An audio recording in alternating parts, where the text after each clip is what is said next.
लव्य व्यवस्था अध्याय 19। लव्य व्यवस्था अध्याय 19। भांति भांति का आचार। फिर यहोवा ने मूसा से कहा, इस्राएलियों की सारी मंडली से कहा कि तुम पवित्र बने रहो, क्योंकि मैं तुम्हारा परमेश्वर यहोवा पवित्र हूँ। तुम अपनी अपनी माता और अपने अपने पिता का भय मानना और मेरे विश्राम दिनों को मानना। मैं तुम्हारा परमेश्वर यहोवा हूँ। तुम मूर्तों की ओर न फिरना और देवताओं की प्रतिमाएं ढालकर न बना लेना। मैं तुम्हारा परमेश्वर यहोवा हूँ। जब तुम यहोवा के लिए मेलबलि करो, तब ऐसा बलिदान करना जिससे मैं तुमसे प्रसन्न हो जाऊं। उसका मांस बलिदान के दिन और दूसरे दिन खाया जाए, परंतु तीसरे दिन तक जो रह जाए वह आग में जला दिया जाए। और यदि उसमें से कुछ भी तीसरे दिन खाया जाए तो यह घृणित ठहरेगा और ग्रहण न किया जाएगा, और उसका खाने वाला यहोवा के पवित्र पदार्थ को अपवित्र ठहराता है। इसलिए उसको अपने अधर्म का भार स्वयं उठाना पड़ेगा और वह प्राणी अपने लोगों में से नाश किया जाएगा। फिर जब तुम अपने देश के खेत काटो, तब अपने खेत के कोने कोने तक पूरा न काटना और काटे हुए खेत की गिरी पड़ी बालों को न चुनना। अपनी दाख की बारी का दाना दाना न तोड़ लेना और अपनी दाख की बारी के झड़े हुए अंगूरों को न बटोरना। उसे दीन और परदेशी लोगों के लिए छोड़ देना। मैं तुम्हारा परमेश्वर हूँ। तुम चोरी न करना और एक दूसरे से न तो कपट करना और न झूठ बोलना। तुम मेरे नाम की झूठी शपथ खा के अपने परमेश्वर का नाम अपवित्र न ठहराना। मैं यहोवा हूँ। एक दूसरे पर अंधेर न करना और न एक दूसरे को लूट लेना, और मजदूर की मजदूरी तेरे पास सारी रात बिहान तक न रहने पाए। बहरे को शाप न देना और न अंधे के आगे ठोकर रखना, और अपने परमेश्वर का भय मानना।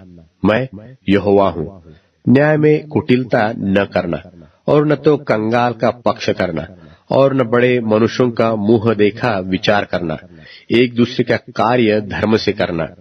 लुतरा बन के अपने लोगों में न फिरा करना और एक दूसरे के लोहू बहाने की युक्तियां न बांधना। मैं यहोवा हूँ। अपने मन में एक दूसरे के प्रति बैर न रखना। अपने पड़ोसी को अवश्य डांटना नहीं, तो उसके पाप का भार तुझको उठाना पड़ेगा। पलटा न लेना और न अपने जाति भाइयों के बैर रखना, परंतु एक दूसरे से अपने ही समान प्रेम रखना। मैं यहोवा हूँ। तुम मेरी विधियों को निरंतर मानना। अपने पशुओं को भिन्न जाति के पशुओं से मेल खाने न देना। अपने खेत में दो प्रकार के बीज इकट्ठे न बोना और सनी और ऊन की मिलावट से बना हुआ वस्त्र न पहनना। फिर कोई स्त्री दासी हो और उसकी मंगनी किसी पुरुष से हुई हो, परंतु वह न तो दाम से और न सेंत में स्वाधीन की गई हो, उससे यदि कोई कुकर्म करे तो उन दोनों को दंड तो मिले, पर उस स्त्री के स्वाधीन न होने के कारण वे दोनों मार डाले जाए। पर वह पुरुष मिलाप वाले तंबू के द्वार पर यहोवा के पास एक मेंढा दोष बलि के लिए ले आए, और याजक उसके लिए किए हुए पाप के कारण दोष बलि के मेंढे के द्वारा उसके लिए यहोवा के सामने प्रायश्चित करे। तब उसका किया हुआ पाप क्षमा किया जाएगा। फिर जब तुम कनान देश में पहुंचकर किसी प्रकार के फल के वृक्ष लगाओ, तो उनके फल 3 वर्ष तक तुम्हारे लिए मानो खतना रहित ठहरे रहे।